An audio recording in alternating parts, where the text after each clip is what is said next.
인생은 늘 복잡하고 위태롭다. 걱정이 끊이질 않고 항상 무언가 부족하다. 가족들과도 점점 소통이 어려워져 터놓고 말할 곳이 없고, 사회에서의 치열한 경쟁으로 스트레스는 날로 가중된다. 열심히 노력한 만큼 결과가 따라오면 좋겠는데, 지금의 세상을 보건대 앞으로 더 나은 삶을 영위할 가능성이 줄어들 것 같아 상실감만 더 커질 뿐이다. 결국은 나는 운이 없는 건가 하며 스스로를 자책하고 좌절하게 된다. 어떤 결정이나 다짐도 결코 쉽지 않다. 내일이 어떨지 알 수 없기에 불안함을 떨칠 수가 없다. 우리가 육체적으로, 정신적으로 모두 건강하다면 이런 불안 정도는 가볍게 이겨낼 것이다. 그러나 사람들은 스스로는 행복하다고, 괜찮다고 말하지만 실은 다른 이들은 알 수 없는 이유로 불안증을 겪고 있다. 근심 걱정이 많고 불안하고 초조한 것은 미래에 집착하기 때문이다. 집값이 떨어지면 어떡하지? 아프면 어떡하지? 그 사람이 떠나가면 어떡하지? 아직 오지 않은 미래를 잡아당겨서 일어나지도 않은 일을 지금 일어난 것처럼 착각해 불안이 생기는 것이다. 미래를 생각하는 것은 좋은 일이다. 그러나 그 생각에 너무 집착하면 미래의 그 일이 지금 일어나고 있는 것과 같은 착각을 일으킨다. 사람의 마음이 현재에 깨어있지 않고 자꾸 미래에 대해 생각을 하면 불안함이 생겨날 수밖에 없다. 법륜 스님께서 말씀하셨다. 세상을, 상대를 바꿔야만 내가 행복해질 수 있다면 이룰 수 없는 내 인생을 탓하거나 절망할 수밖에 없지만, 그 원인이 내게 있고 사물을 바라보는 관점이 잘못되어서 생긴 문제라면 아주 쉽게 문제를 해결할 수 있다. 지금의 내가, 그리고 나의 상황이 괜찮다는 관점이 필요하다. 미래에 일어날 일은 그때 가서 잘 해결해 볼 일이다. 자꾸 남하고 비교해서 그들처럼 되려고 할 것도 없다. 세상 사람들이 가진 조건이 다 같지 않은데 어떻게 그들처럼 될 수 있겠는가? 이렇게 일어나지 않을 일에 질척거리고 의지하느니 내게 주어진 긍정적인 조건을 찾는 것이 낫다. 아무리 화려한 옷이라도 몸에 맞지 않으면 불편하고, 아무리 아름다운 풍경이라도 마음이 다른 곳에 있다면 보이지 않는 법이다. 다른 이의 삶을 살고 있다면 불안함은 항상 존재할 수밖에 없다. 옛날에 한 불행한 사람이 있었다. 재산도 처자도 권세도 남부럽지 않게 많았으나 무엇 때문인지 세상사가 심드렁하고 우울했다. 그러던 그가 어느 날 세상의 이치를 알아 어떠한 문제도 다 해결해 준다는 도사가 있다는 소문을 듣고 그를 찾아갔다. 이 불행한 사람은 그 도사를 찾아가 하소연했다. 행복해지고 싶습니다. 그 방법을 가르쳐 주십시오. 이에 도사가 말했다. 이 세상에서 가장 행복한 일을 찾아서 그의 속옷을 얻어 입으십시오. 그러면 행복해질 수 있을 것입니다. 불행한 사람은 길을 떠났다. 그러나 사람들이 소개하는 말을 듣고 찾아가 보면 누구나 불행한 것들이 있었다. 산 같은 재물도, 천하를 호령하는 권세도, 꽃 같은 아내도 행복을 보장하는 것은 아니었다. 몇 년간을 헛걸음만 치며 떠돌아다니다가 드디어 모든 사람이 이구동성으로 소개하는 한 사람을 찾아냈다. 불행한 사람은 이 사람마저도 행복하지 않다고 한다면 이제는 그 누구도 행복한 사람이 없을 것이니 모든 것을 포기하리라 결심했다. 당신은 행복하십니까? 이에 행복한 사람이 대답했다. 물론입니다. 나는 행복합니다. 아주 완전하게. 그 어느 누구도 나보다 더 행복하지 못할 것입니다. 불행한 사람은 뜰듯이 기뻐하며 반가운 마음으로 말했다. 당신의 속옷을 주십시오.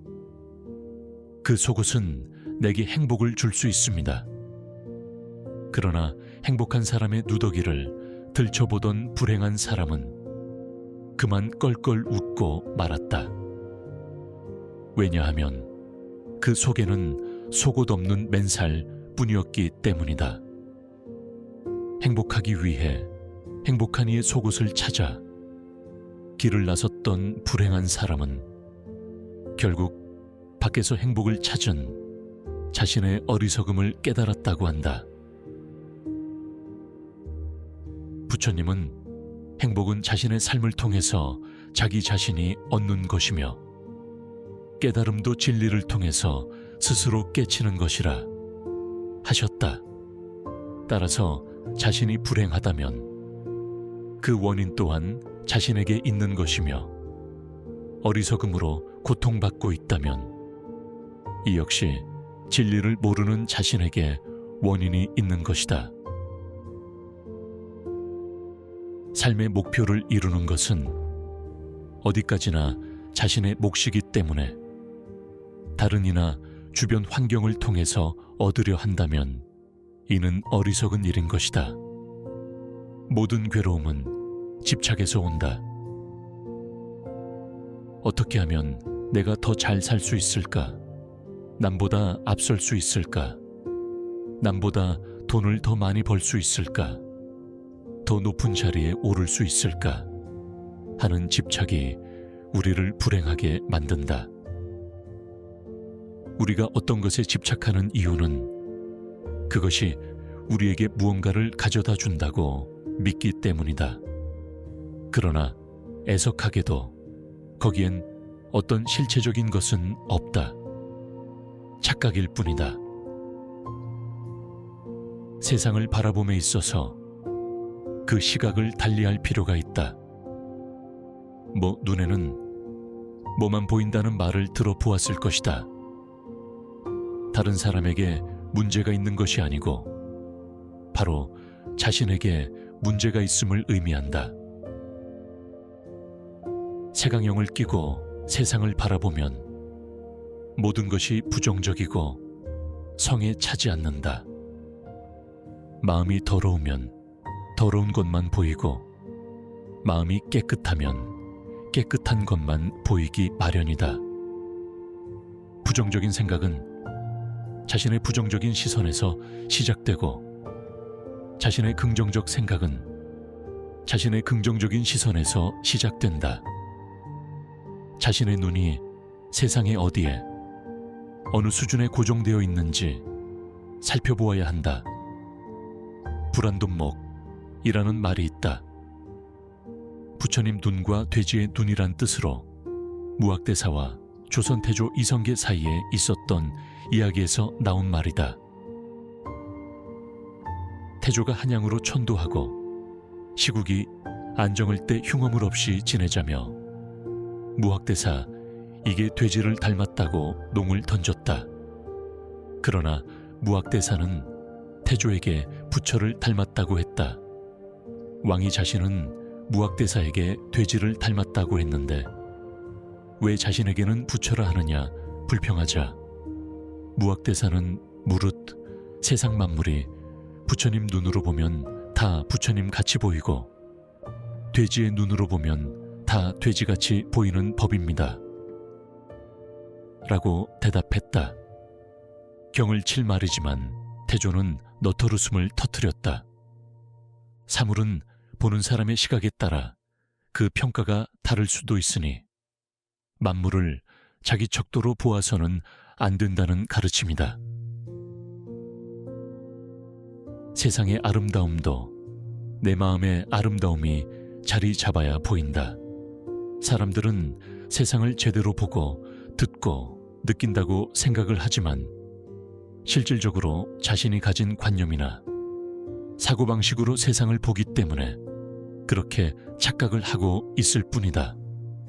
우리는 자신이 어떤 색의 안경을 쓰고 세상을 보고 있는가를 생각해 보아야 한다. 나가 있다는 생각이 굳으면 굳을수록 나라는 존재에 대한 불안은 더 커진다. 나의 것에 대한 집착이 강할수록 내 것이 없는데 대한 불안 또한 더 커진다. 나의 것에 집착하는 마음이 자리 잡고 있는 한 우리는 결코 자유로울 수가 없다. 옛날 부처님께서 사위국 기수급 고독권에 계시면서 여러 제자들을 위해 설법하셨다. 그때 어떤 범지에게 딸이 있었는데 그녀의 나이는 18살 정도로서 단정하고 총명하며 말솜씨가 있었다. 그래서 아버지는 매우 예뻐하고 사랑했는데 갑자기 딸이 중병을 얻어 내죽고 말았다. 그것은 마치 밭에 잘 익은 보리가 들불에 모조리 탄 것과 같았다. 범지는 이런 근심과 번뇌와 슬픔 속에서 정신을 잃고 멍청해져서 마치 미친 사람이 제 자신에 대하여 아무것도 모르는 것과 같았다. 마침 그는 어떤 사람에게서 부처님께서는 큰 성인으로서 천상과 인간의 스승이시며 법을 연설하며 사람들의 근심을 잊게 하고 걱정을 덜어주신다는 말을 전해 들었다. 이에 범지는 부처님 계신 곳으로 나아가 예배하고 꿇어 앉아 부처님께 아뢰었다.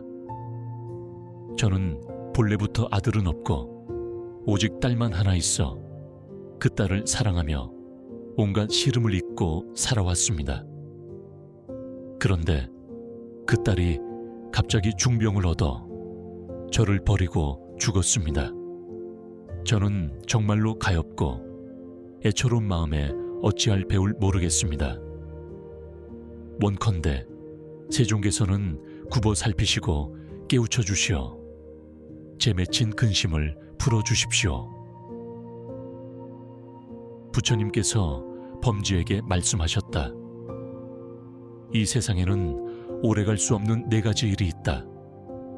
첫째는 항상 할 것 같아도 반드시 덧없게 되고, 둘째는 부귀한 것은 반드시 빈천하게 되며, 셋째는 만나면 반드시 헤어지게 되고, 넷째는 강건한 이도 반드시 죽는 것이니라.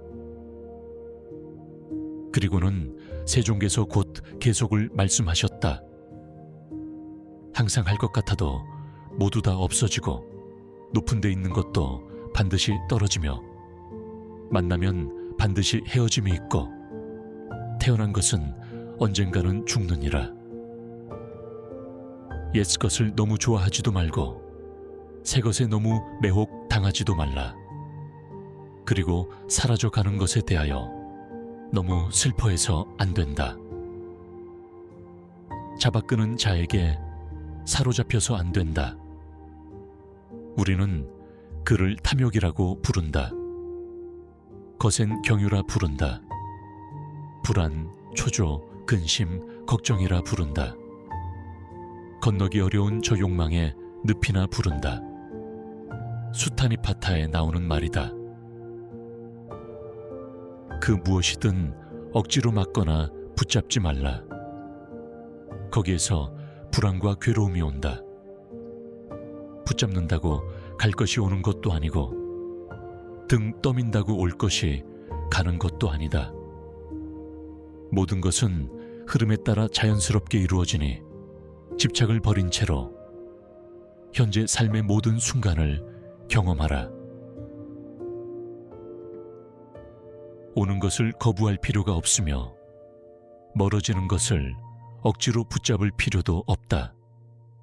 어려움이 닥친다고 막아설 필요 없고 평안함이 사라져도 아쉬워할 필요도 없다. 익숙한 것이 떠나가더라도 슬퍼하지 말고 새로운 것이 다가오더라도 지나치게 빠지지 말라.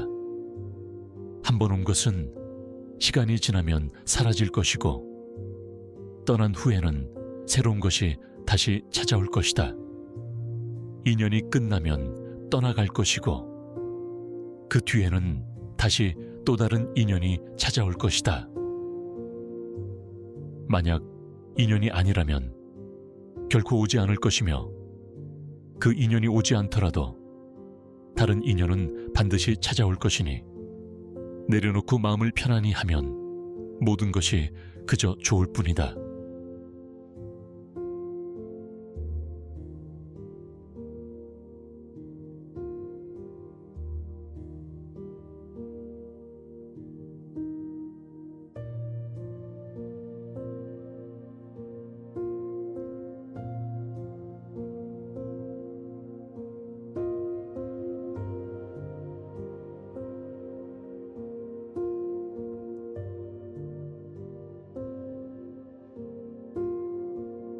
인생은 늘 복잡하고 위태롭다. 걱정이 끊이질 않고 항상 무언가 부족하다. 가족들과도 점점 소통이 어려워져 터놓고 말할 곳이 없고 사회에서의 치열한 경쟁으로 스트레스는 날로 가중된다. 열심히 노력한 만큼 결과가 따라오면 좋겠는데 지금의 세상을 보건대 앞으로 더 나은 삶을 영위할 가능성이 줄어들 것 같아 상실감만 더 커질 뿐이다. 결국은 나는 운이 없는 건가 하며 스스로를 자책하고 좌절하게 된다. 어떤 결정이나 다짐도 결코 쉽지 않다. 내일이 어떨지 알 수 없기에 불안함을 떨칠 수가 없다. 우리가 육체적으로, 정신적으로 모두 건강하다면 이런 불안 정도는 가볍게 이겨낼 것이다. 그러나 사람들은 스스로는 행복하다고 괜찮다고 말하지만 실은 다른 이들은 알 수 없는 이유로 불안증을 겪고 있다.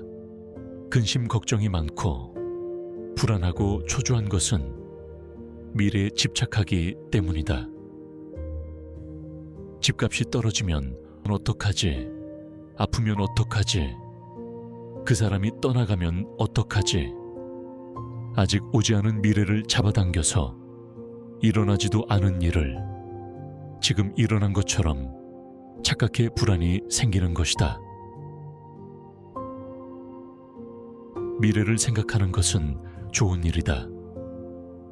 그러나 그 생각에 너무 집착하면 미래의 그 일이 지금 일어나고 있는 것과 같은 착각을 일으킨다.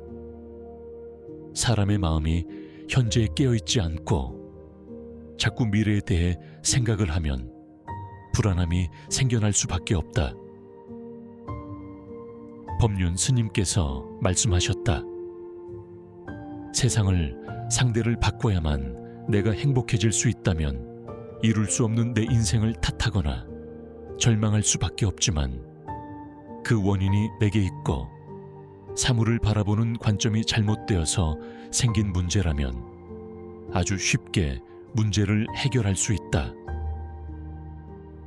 지금의 내가 그리고 나의 상황이 괜찮다는 관점이 필요하다.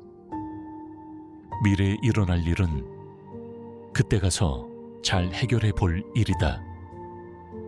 자꾸 남하고 비교해서 그들처럼 되려고 할 것도 없다.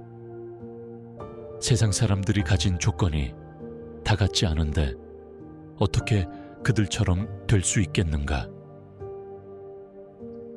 이렇게 일어나지 않을 일에 질척거리고 의지하느니 내게 주어진 긍정적인 조건을 찾는 것이 낫다.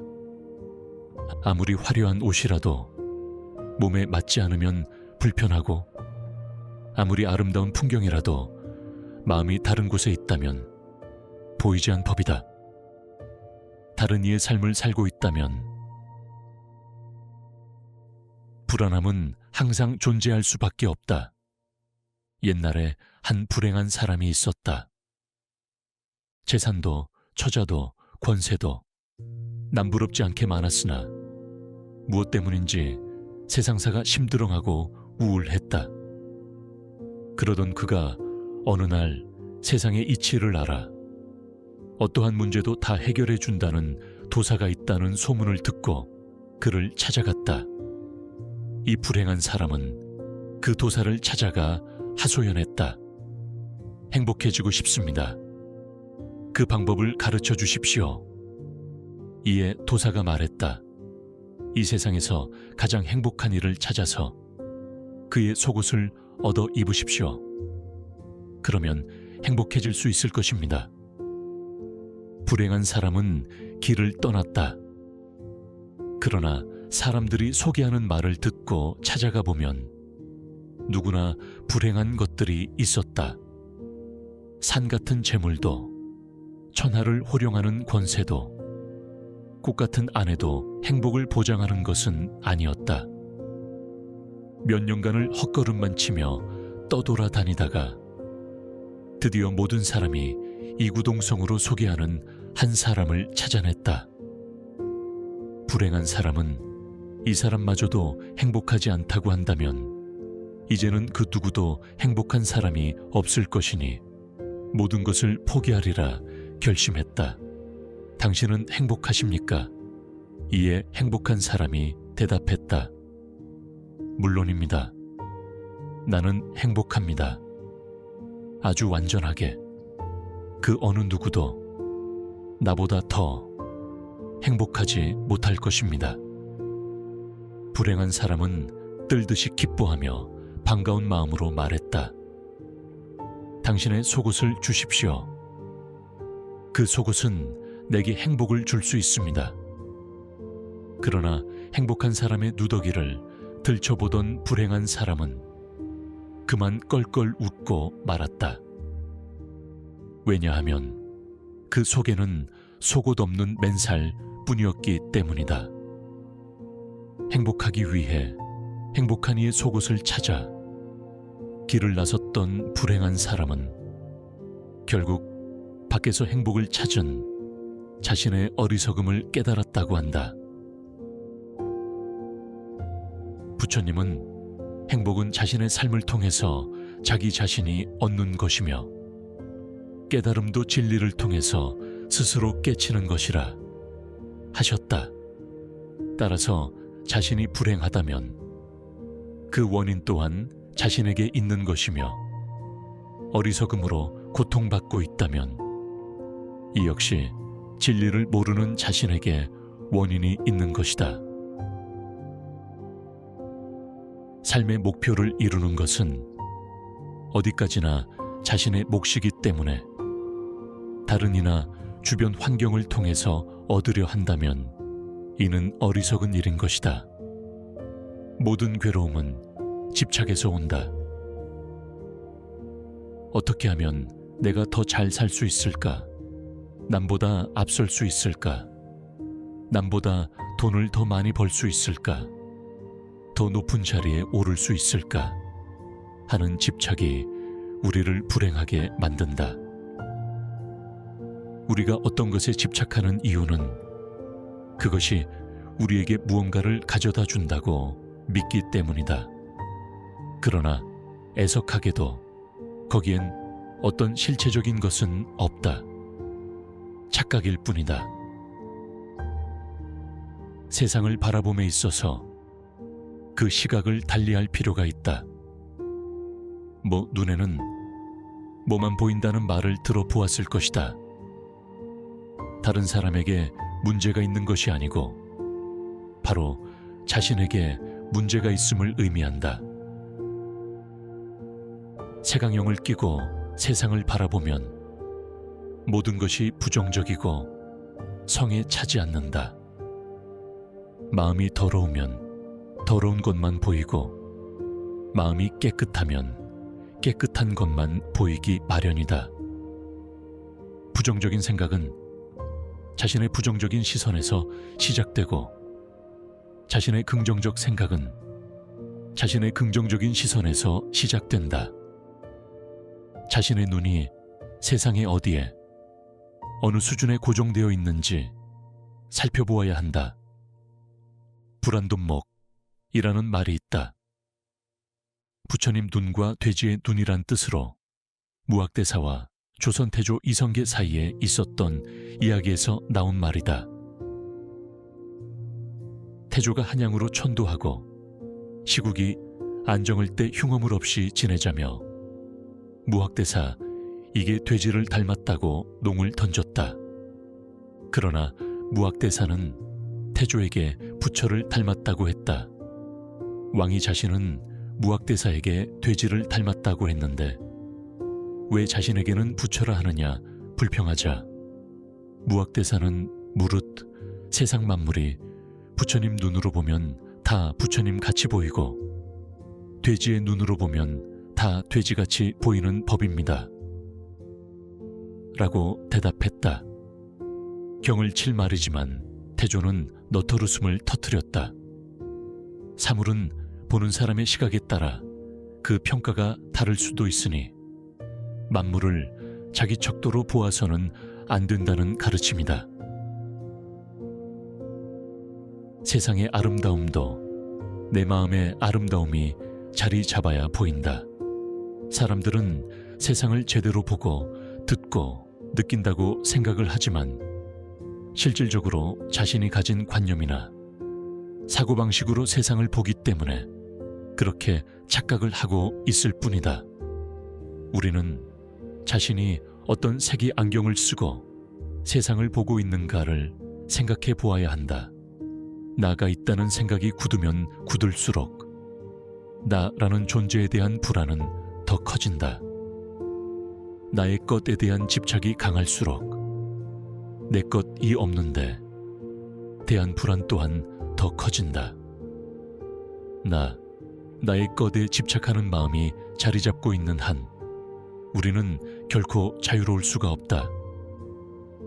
옛날 부처님께서 사위국 기수급 고독관에 계시면서 여러 제자들을 위해 설법하셨다. 그때 어떤 범지에게 딸이 있었는데 그녀의 나이는 18살 정도로서 단정하고 총명하며 말솜씨가 있었다. 그래서 아버지는 매우 예뻐하고 사랑했는데 갑자기 딸이 중병을 얻어 내죽고 말았다. 그것은 마치 밭에 잘 익은 보리가 들불에 모조리 탄 것과 같았다. 범지는 이런 근심과 번뇌와 슬픔 속에서 정신을 잃고 멍청해져서 마치 미친 사람이 제 자신에 대하여 아무것도 모르는 것과 같았다. 마침 그는 어떤 사람에게서 부처님께서는 큰 성인으로서 천상과 인간의 스승이시며 법을 연설하며 사람들의 근심을 잊게 하고 걱정을 덜어주신다는 말을 전해 들었다. 이에 범지는 부처님 계신 곳으로 나아가 예배하고 꿇어 앉아 부처님께 아뢰었다. 저는 본래부터 아들은 없고 오직 딸만 하나 있어 그 딸을 사랑하며 온갖 시름을 잊고 살아왔습니다. 그런데 그 딸이 갑자기 중병을 얻어 저를 버리고 죽었습니다. 저는 정말로 가엾고 애처로운 마음에 어찌할 배울 모르겠습니다. 원컨대 세종께서는 굽어 살피시고 깨우쳐 주시어 제 맺힌 근심을 풀어주십시오. 부처님께서 범지에게 말씀하셨다. 이 세상에는 오래갈 수 없는 4가지 일이 있다. 첫째는 항상 할 것 같아도 반드시 덧없게 되고, 둘째는 부귀한 것은 반드시 빈천하게 되며, 셋째는 만나면 반드시 헤어지게 되고, 넷째는 강건한 이도 반드시 죽는 것이니라. 그리고는 세종께서 곧 계속을 말씀하셨다.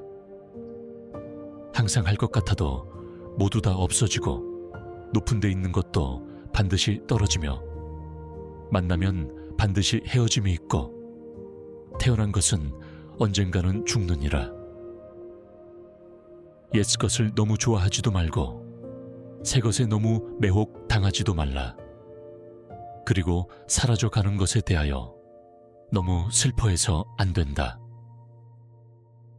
잡아끄는 자에게 사로잡혀서 안 된다. 우리는 그를 탐욕이라고 부른다. 거센 경유라 부른다. 불안, 초조, 근심, 걱정이라 부른다. 건너기 어려운 저 욕망에 늪이나 부른다.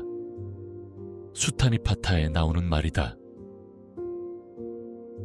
그 무엇이든 억지로 막거나 붙잡지 말라. 거기에서 불안과 괴로움이 온다. 붙잡는다고 갈 것이 오는 것도 아니고 등 떠민다고 올 것이 가는 것도 아니다. 모든 것은 흐름에 따라 자연스럽게 이루어지니 집착을 버린 채로 현재 삶의 모든 순간을 경험하라. 오는 것을 거부할 필요가 없으며 멀어지는 것을 억지로 붙잡을 필요도 없다. 어려움이 닥친다고 막아설 필요 없고 평안함이 사라져도 아쉬워할 필요도 없다. 익숙한 것이 떠나가더라도 슬퍼하지 말고 새로운 것이 다가오더라도 지나치게 빠지지 말라. 한 번 온 것은 시간이 지나면 사라질 것이고 떠난 후에는 새로운 것이 다시 찾아올 것이다. 인연이 끝나면 떠나갈 것이고 그 뒤에는 다시 또 다른 인연이 찾아올 것이다. 만약 인연이 아니라면 결코 오지 않을 것이며 그 인연이 오지 않더라도 다른 인연은 반드시 찾아올 것이니 내려놓고 마음을 편안히 하면 모든 것이 그저 좋을 뿐이다.